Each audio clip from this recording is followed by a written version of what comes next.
Bonjour à tous, c'est Overlord et aujourd'hui on se retrouve pour une nouvelle vidéo test sur une carte graphique de compétition, la GeForce 7300 GS. Donc cette carte graphique est sortie le 18 janvier 2006, embarque 128 Go de VRAM en DDR2, une puce graphique G72, 4 pixel shaders et 3 vertex shaders. Gravée en 90 nanomètres, elle supporte le DirectX 9, un interface PCI Express 1.0 en 16X, un bus mémoire de 64 bits et un TDP de 23 watts. Comme vous pouvez le voir, il ne s'agit pas du ventilateur d'origine puisque celui-ci ne fonctionnait plus, et c'est assez cocasse puisqu'on a une GeForce qui fonctionne avec un ventilateur de la concurrence. Au vu des specs, on peut constater qu'elle se rapproche pas mal de la Radeon 2400 Pro que j'ai testé il y a peu, avec des specs encore plus limités et seulement le support de DirectX 9.0. Le PC de test sera le même, donc je ne vais pas refaire une présentation, si vous l'avez raté vous pouvez regarder la précédente vidéo, et c'est donc parti pour un petit peu d'overclocking.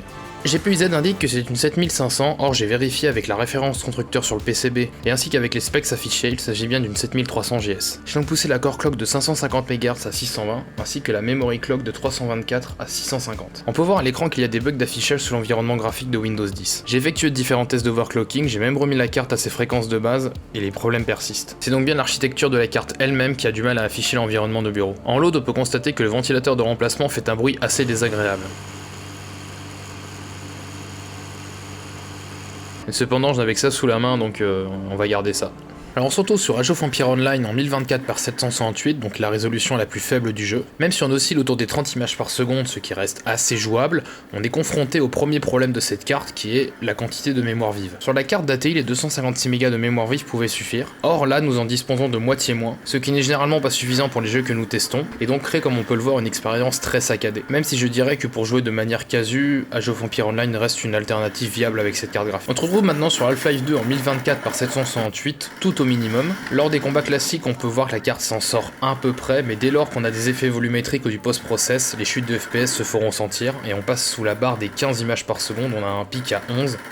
Je pense qu'à ce niveau-là, c'est très difficilement jouable car l'expérience de jeu en prend un sacré coup. On ne peut pas tirer, riposter et se défendre correctement, ce qui fait partie du cœur du jeu d'un FPS tel que Half-Life. Petit disclaimer, attention à la suite de flashs lumineux qui va apparaître à l'écran, vous pouvez avancer de 15 secondes pour les passer. Donc sur Neverwinter Nights 2, la résolution de 800 par 600 semble ne pas fonctionner. Nous passons donc en 1024 par 768 tout au minimum, et là à mon avis le seuil de non-jouabilité est franchi, puisqu'on oscille autour des 25 voire 20 images par seconde de manière générale, que ce soit en intérieur ou même dans des espaces plus ouverts. Les chutes de FPS se ressentent encore plus lorsqu'on a des effets de magie et de post-process à l'écran, puisque là on oscille autour des 10 images par seconde comme vous pouvez le voir dans la grotte. Pour Left 4 Dead 2, le jeu se lance mais les menus ne s'affichent pas. J'ai essayé en mode compatibilité en testant différentes résolutions mais rien à faire. Et j'avoue ne pas avoir réussi à lancer une partie à l'aveuglette. Pour Fallout New Vegas, le seuil de non-jouabilité est encore franchi. Dans la ville de Good Springs, on oscille autour des 20 images par seconde et même si on en gagne un petit peu lorsqu'on se balade dans des zones plus ouvertes avec moins de choses affichées à l'écran, on ne dépasse que très rarement les 30 images par seconde, et là encore, lors de l'utilisation du VATS, on chute sous la barre des 15 images par seconde, et même si le jeu est à l'arrêt, c'est quand même très désagréable de faire bouger la caméra avec une sensation de saccade aussi présente. Et on se retrouve sur une offre magique, et là, surprise, le jeu est jouable. Non, je rigole, c'est faux. L'avantage de ces résultats, c'est qu'ils rappellent une certaine nostalgie lorsqu'on jouait à des vieux jeux sud-coréens étranges sur le PC de mamie, mais à part ça, le jeu est parfaitement injouable et lorsqu'on se rend en ville, on peut voir que les textures sont immondes, et lorsque je me rapproche d'une texture moche, les FPS chutent comme si le jeu voulait me dire de me barrer. J'ai également voulu tester GTA V, un jeu que j'ai totalement oublié d'incorporer au test précédent, et le jeu refuse de se lancer car les drivers ne sont pas à jour et la carte trop ancienne. Même constat pour BioShock Infinite, puisque celui-ci nécessite le support de DirectX 10. Les premiers tests sont loin d'être probants, mais on va tout de même donner une seconde chance à cette carte. Alors pour cette deuxième chance, nous allons commencer par Torchlight 2 en 800 par 600 tout au minimum. Et là le jeu est vraiment jouable, lorsqu'il ne se passe pas grand chose à l'écran, on est environ à 60 images par seconde, et lorsqu'il y a des combats un petit peu touffus avec des effets à l'écran, on descend parfois sous les 40 images par seconde, mais à mon avis ça reste quand même parfaitement jouable. Et c'est surtout que c'est dans les donjons que le jeu est plus gourmand, car il y a plus d'effets à l'écran et beaucoup plus d'ennemis, c'est donc validé pour notre petite 7300 GS. On se retrouve maintenant sur Dungeon Siege, un jeu sorti en 2001, qui était mon jeu favori étant petit, et là, pour une raison qui m'échappe, on ne peut pas dépasser les 640 par 480 sans que le jeu crache. Mais si on oublie la faible résolution, le jeu est parfaitement jouable puisqu'il est capé à 60 images par seconde et les tient quasiment tout le temps. Mais il serait peut-être plus judicieux de prendre la version GOG dénuée de tout DRM, bien que si vous voulez vous fournir l'extension Legend of Arana, il faudra passer par les versions disques. Et enfin, dernier jeu de ce revival, Moot & Blend Warband en 640 par 480 tout au minimum. Et bien là encore, c'est plutôt jouable puisqu'on oscille entre les 30 et 45 images par seconde, et même lors de combats assez intenses, avec beaucoup d'unités affichées à l'écran,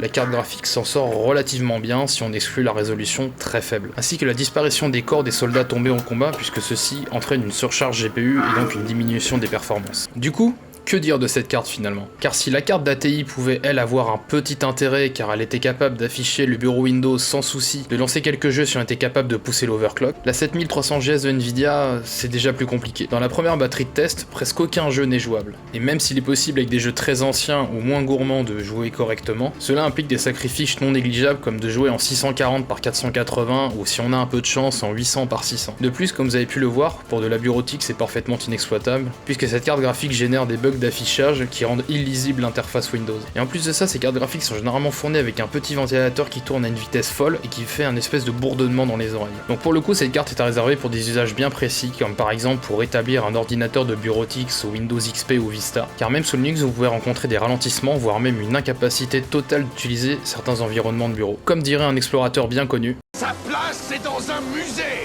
Sur ce, n'hésitez pas à liker, partager la vidéo, à la regarder sous la douche, dans la baignoire, où vous voulez, peu importe. Mais merci d'avoir regardé du coup. Et je sais pas comment finir. Bon allez, salut!